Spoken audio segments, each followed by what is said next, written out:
Around the globe, coral reefs are a source of beauty and wonder.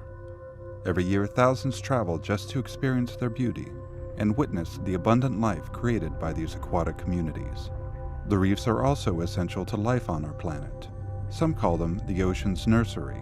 At least 25% of marine species live there, and the livelihood of about 500 million people worldwide are tied to fisheries the coral reefs nurture. But for the last 20 years, life on the reefs has been vanishing. Before, so this is in December. And that's it now. It's called coral bleaching. Higher ocean temperatures which cause polyps, the animals that live in the coral, to expel algae embedded in their tissues.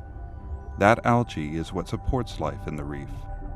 For his new film, Chasing Coral, producer-director Jeff Orlovsky tracked the extent of the third global bleaching event that began in 2014. The corals can survive up to a certain temperature. There's a threshold. Just like the human body, we have a sweet spot at 98.6 degrees Fahrenheit.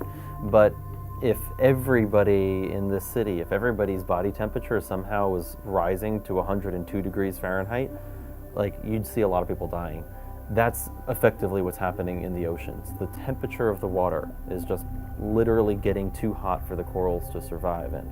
The first global bleaching event took place in 1998, an El Niño year, when ocean temperatures are typically higher. But since then, the recurrence, duration, and severity of these bleaching events has gotten worse. We're now seeing that bleaching events are happening without El Niños. So that's how much the ocean has been warming. This rising baseline, those El Niños used to be a spike, and now it's just hot enough that you don't even need a big spike. You don't need a big El Niño for a bleaching event to happen. For the project, they joined former ad man turned ocean activist Richard Vevers. Vevers had already been working with customized Google Street View cameras to document the world's reefs. Yeah, so Richard and his team have developed this camera that has created all of the imagery for Google's underwater Street View. So through that, you can go to Google Earth right now, and you can search for Heron Island on the Great Barrier Reef, and you can go on a virtual scuba dive on this reef, and you can see what it looked like that day. The team also worked with the National Oceanic and Atmospheric Administration to detect bleaching hotspots. Their travels took them to reefs in over 20 countries, including locations in Samoa, Hawaii, Florida, and the Great Barrier Reef in Australia.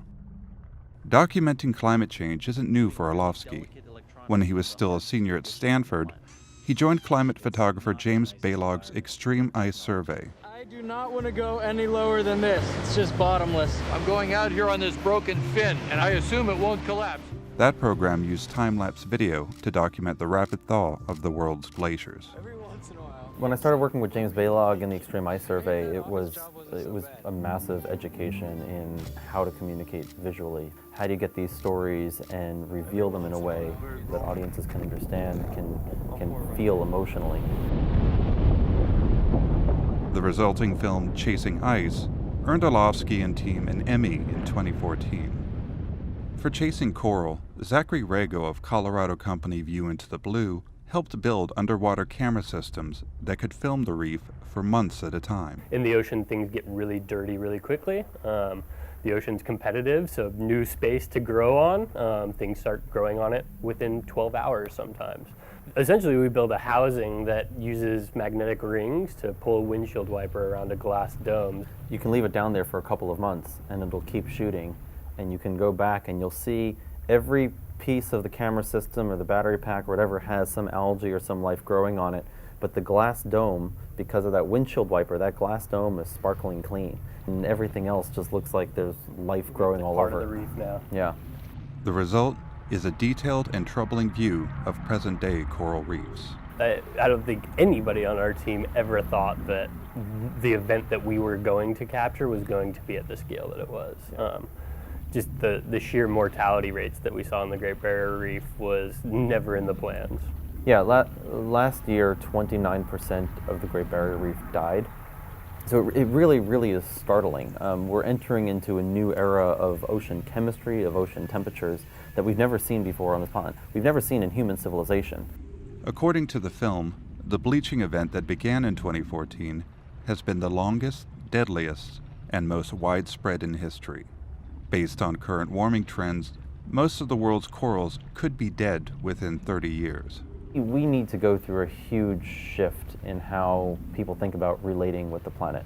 And if we don't go through this huge transformation, things will get ugly on this planet. With the U.S. administration withdrawn from the Paris Climate Agreement, Orlovsky hopes global warming skeptics might review the visual evidence and take a moment to reconsider. This is not a political story. This issue has become politicized for some reason, but we're trying to just go out there and see how the planet's changing. What's happening on the planet? Can we document that and visualize that and share it with the public in a way that the public can wrap their heads around? There's a lot of very confusing information around climate change, and we're trying to bring some clarity there through the pictures. Still, the team that made Chasing Coral hope that, through the film, more people can understand the role coral reefs play in the life of our planet, and perhaps join the effort to help save them.